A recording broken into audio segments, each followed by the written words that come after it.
আসসালামু আলাইকুম এভরিওয়ান।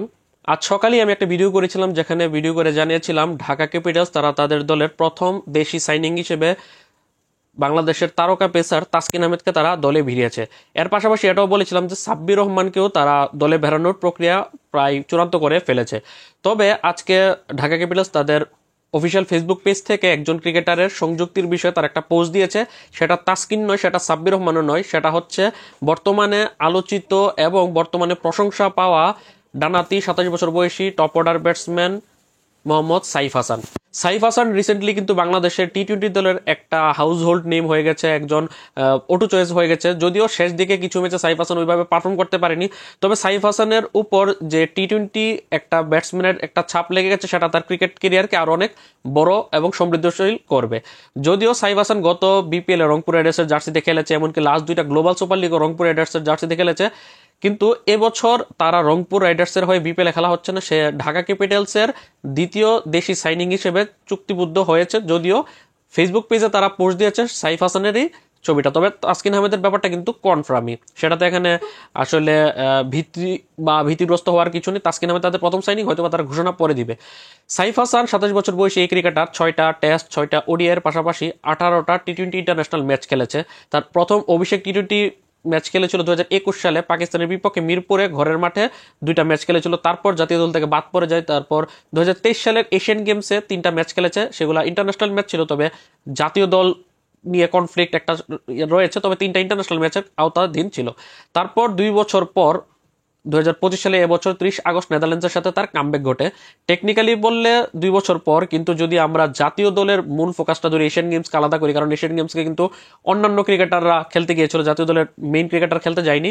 সেই হিসাব করলে 4 বছর পর, অর্থাৎ 2021 মিরপুরে পাকিস্তানের বিপক্ষে ঘরের মাঠে সিরিজের পর 4 বছর পর জাতীয় দলে তার কামব্যাক হয়েছে। 4 বছর পর ফিরে সে দুর্দান্ত পারফর্ম করেছে। এবছর সে নেদারল্যান্ডসের সাথে অভিষেক নয় কামব্যাকের পর থেকে 13টা টি-20 ম্যাচ খেলেছে, যেখানে 13 ম্যাচ খেলে 12 ইনিংসে ব্যাট করে 2টাতে নট আউট থেকে 344 রান করেছে, 34 এভারেজ এবং 131 স্ট্রাইক রেটে, যেখানে তার 3টা 50 রয়েছে। আর ওভারঅল তার 2021-এর 2 ম্যাচ এবং 2023-এর 3 ম্যাচ যদি আমি অ্যাড করি, তার সাথে এবছরের 13 ম্যাচ সহ মোট 18টি ম্যাচ খেলে সে 17 ইনিংস ব্যাট করে 3টাতে নট আউট থেকে সে রান করেছে 396 রান, যেখানে তার অ্যাভারেজ হচ্ছে 28 এবং স্ট্রাইক রেট 121, 4টা 50 দেখা সে পেয়েছে। তার প্রথম 5টা ম্যাচ যদি বাদ দিই, 2021-এর 2টা এবং 2023-এর 3টা, তাহলে কিন্তু এবছর তার 13 ম্যাচের টি-20 ক্যারিয়ার কিন্তু সমৃদ্ধ একটা টি-20 ক্যারিয়ার। আর সব ধরনের টি-20 মিলে বিপিএল বা ইন্টারন্যাশনাল ম্যাচ বা গ্লোবাল সুপার লিগ মিলে মোট 88টি টি-20 ম্যাচ সে খেলেছে। আর যদি বিপিএল এর কথা বলি, সবশেষ বিপিএল এ সে দুর্দান্ত পারফর্ম করেছিল রংপুর রাইডার্সের হয়ে, যেটা এতটা আশা তার উপরে করা হয়নি। সেখানে সে 13 ম্যাচ খেলে একটাতে নট আউট থেকে 306 রান করেছিল, 25 এভারেজ এবং 119 স্ট্রাইক রেটে 2টা 50 দেখা সে পেয়েছে। এখানে স্ট্রাইক রেটটা হয়তো বা টি-20 সুলভ না, মানে 120 ছুঁই, তবে আরো বেটার হলে ভালো হতো। তবে সাইফ হাসানের মতো ক্রিকেটারের জন্য এটা 119 মোটামুটি ভালো একটা স্ট্রাইক রেট, যেহেতু তার এভারেজটা ভালো 25।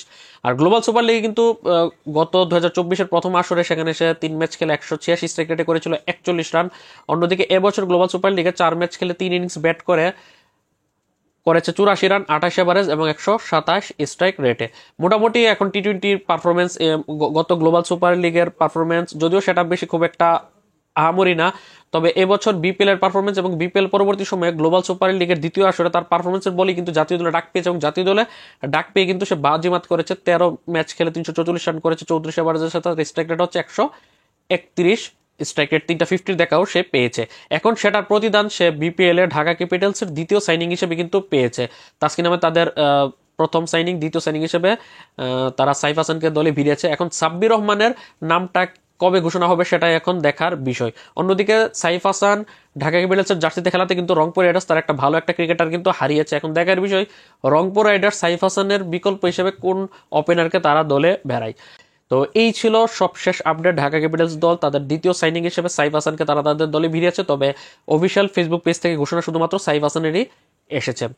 এই সাইফ হাসানকে ঢাকা ক্যাপিটালসের জার্সিতে দেখতে আপনারা কারা কারা মুখিয়ে রয়েছেন এবং সাইফ হাসানের ইনক্লুশনে আপনারা কতটুকু সন্তুষ্ট সেটা অবশ্যই কমেন্টে জানাবেন। আল্লাহ হাফেজ।